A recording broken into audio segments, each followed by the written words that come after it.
সালাম না কাজ হবে, আপনারা লাইক শেয়ার করে।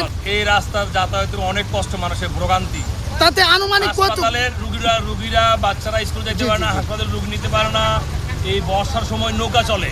আচ্ছা আচ্ছা আচ্ছা, এমন নৌকা চলে, মনে করেন আমরা 15 টাকার সিএনজি ভাড়া 100 টাকা 150 টাকা 200 টাকা দিত। তারপরে যে সমস্ত গর্তের মধ্যে পড়া অনেক মা বাবা অসুস্থ হয়ে যায়, এবং গর্ভবতী মারা আছে তারা অনেক সময় অনেক বিপদে পড়ে।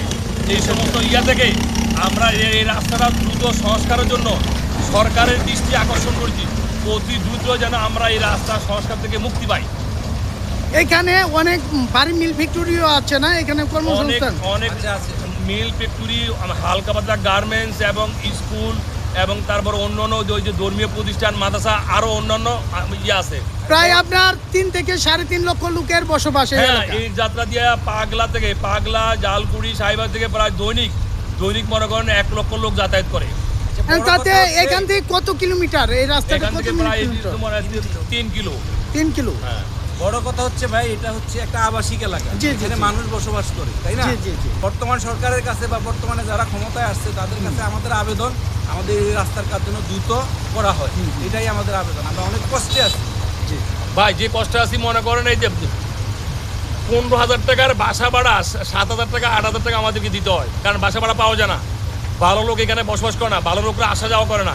এলাকাটার মধ্যে মনে করেন মানে ভালো জেন্টেলম্যান বলতে কেউ নাই, সব অনুন্নত এলাকাটা। এই রাস্তাটা হইলে ভালো লোক আসবে, এলাকার স্কুল কলেজ মাদ্রাসা প্রতিষ্ঠিত হবে, সবাই উপকৃত হবে। অসংখ্য ধন্যবাদ আপনাকে। আপনার প্রিয় দর্শক, আপনারা দেখতে পাচ্ছেন যে এই যে মাওতাল মেডিকেল থেকে প্রায় একটু দূরে, কয়েক গজ দূরের থেকেই শহীদনগরের পুরা রাস্তাটাই পাগলা পর্যন্ত এই রাস্তাটার খুবই বেহাল দশা। সব সময় পানি লেগেই আছে। শুকনা মৌসুমেও এই পানি, এখনকার শুকনা মৌসুম দেখেন, এখনকার প্রায় 1 হাঁটু পানি সর্বক্ষণ।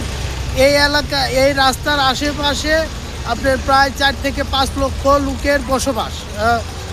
4 থেকে 5 লক্ষ লোকের বসবাস, এমনকি এখানে অনেকগুলা ভারী মিল কারখানাও আছে, যা এখানে অনেক লোকজন এখানে কাজ করে। এই রাস্তার আশেপাশে অনেক লোকজনই কাজ করে, অনেকগুলা ভারী মিল ফ্যাক্টরিও আছে।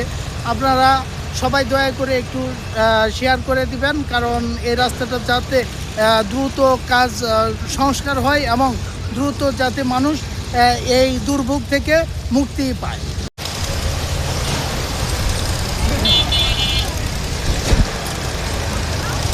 ভাই এক সেকেন্ড, আপনাদের এই রাস্তায় কি আপনাদের মোটরের ক্ষতি হয় না বা হয় না? জ্বলে যায় না? আপনার কতদিন যাবত এই রাস্তার ভোগান্তি হচ্ছে আপনাদের? 23-24 মানে ইউনুসের সময় থেকে? ও আচ্ছা আচ্ছা। এখন আচ্ছা 23 সাল থেকে এই রাস্তার এই দুর্গতি। আচ্ছা।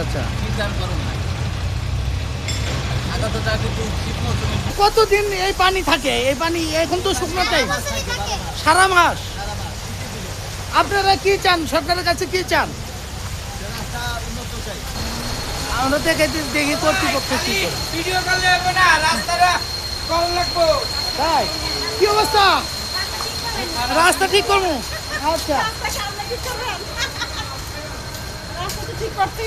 মাসে পানি থাকে, বৃষ্টির দিনে তো নৌকা চলে।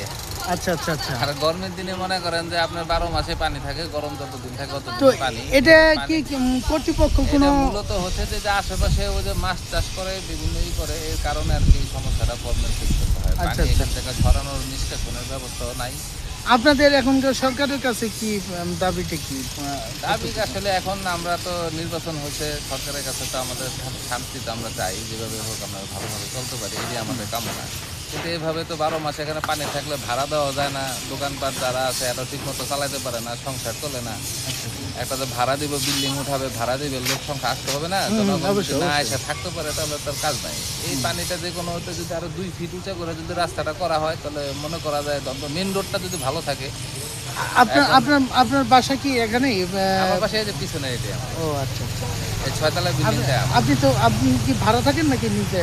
আমার নিজের বাড়ি এখানে, আমার বাবা মা এখানে থাকে। আমরা ভাড়া দিই তখন এই সাফারগুলো আমরা করি, যে বিভিন্ন সমস্যা ফেস করতে হয়।